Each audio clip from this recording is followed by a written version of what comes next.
we ought to try to put this beyond politics and think about these kids' lives. I mean,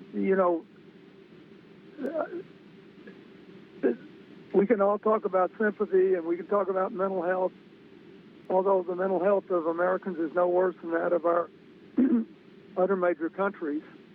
But this is an opportunity for us to do something responsible and to do it together.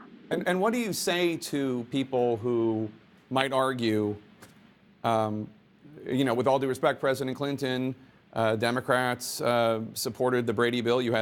Democrats had control of the House and the Senate in 1992 through 94, and then you lost control of it because, at least in part, because of your support for gun control. The argument being, the voters don't want it, even though obviously polling contradicts it. But the people who vote don't want it, maybe. What would your argument be to somebody? Obviously, there have been years where Democrats have been completely AWOL on this issue. There have been, and that's what happened in 94. And what happened in 94 was that our people didn't understand, I think, and I didn't understand fully, that a poll is meaningless on this because intensity governs it. And intensity tells you whether it's a voting issue. So basically, a lot of these things, the background check law had 70-30 or more for it. But of the 30 who were against it, 20-something% would vote against you if you disagreed with them. And of the 70 who were for it, only 10% or so would vote for you if you agreed with them, or would vote against you if you disagreed with them. But that's all changed now, beginning with this last spate of shootings of kids in schools, and owing, I think, to the passion and determination of the kids at Parkland in Florida and the allies they made in Chicago, New York, and other places around the country. It is a voting issue now for our side. If you look at these recent elections in swing districts in Virginia, we just had an election there where gun safety was an issue.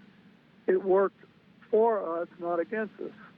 And there are now a lot of Republicans who represent districts with a substantial suburban population, and I think they understand that a lot of their supporters believe strongly that it's time to update this background check law and make it truly comprehensive. Yeah. And the support for that is around 90%. It's not going to beat anybody. And we've heard President Trump say a couple times after a couple horrific shootings, I think Parkland in 2018, and then I think this year after Dayton and El Paso, we've heard President Trump talk about doing something on background checks, expanding the background checks to cover all gun sales. Obviously, the NRA is against it. I want you to take a listen to Attorney General Bill Barr yesterday talking about why the efforts to introduce some reforms on gun legislation have stalled. Take a listen. Unfortunately, our discussions on the legislative aspects of this have been sidetracked because of the impeachment process on the Hill. Now, there is nobody in the world who is more of an expert on the need and ability to work with Congress at the same time that they're impeaching you.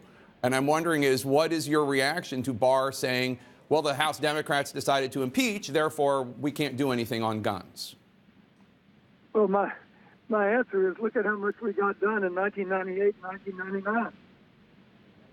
And even in 97, we had very productive actions in all 3 years. The really tough year we had after the Republicans won the Congress was 95 to the beginning of 96 when they shut the government down twice.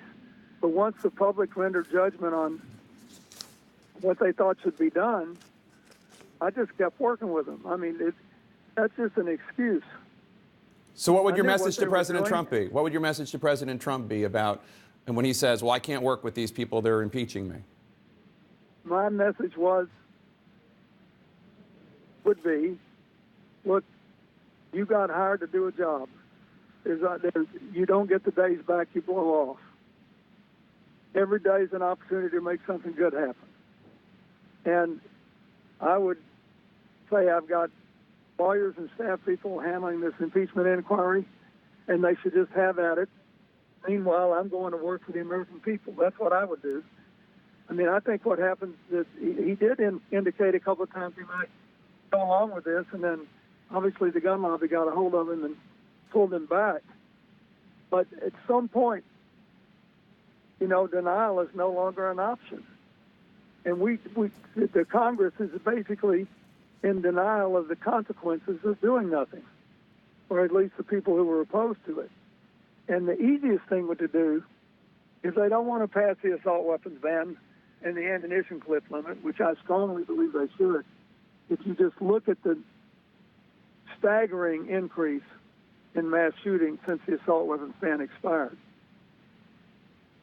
If they don't want to do that, at least give us a clean background check law, one that works in the modern world, takes advantage of our information technology, and basically doesn't bend over backwards to make it easy for people who have no business getting these guns to get them. And lastly, sir, we haven't heard from the current president after this school shooting. These school shootings happen, it feels at least, more often than they did in the 90s. And I'm wondering, for any American parent out there or child who is today scared, what your message to them would be. My message is, first of all, your schools should do everything they possibly can to minimize this. But they did gun safety drills in the schools where the shooting occurred.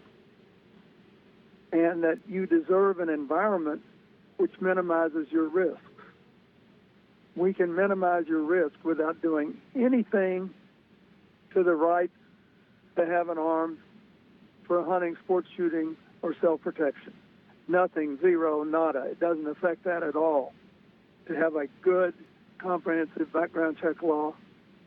And from my point of view, it does nothing to it to ban military-style assault weapons and ammunition clips over a certain size. When we did it, no one missed any time hunting or sports shooting, and no one complained that they couldn't really protect their homes if they didn't have, an assault weapon.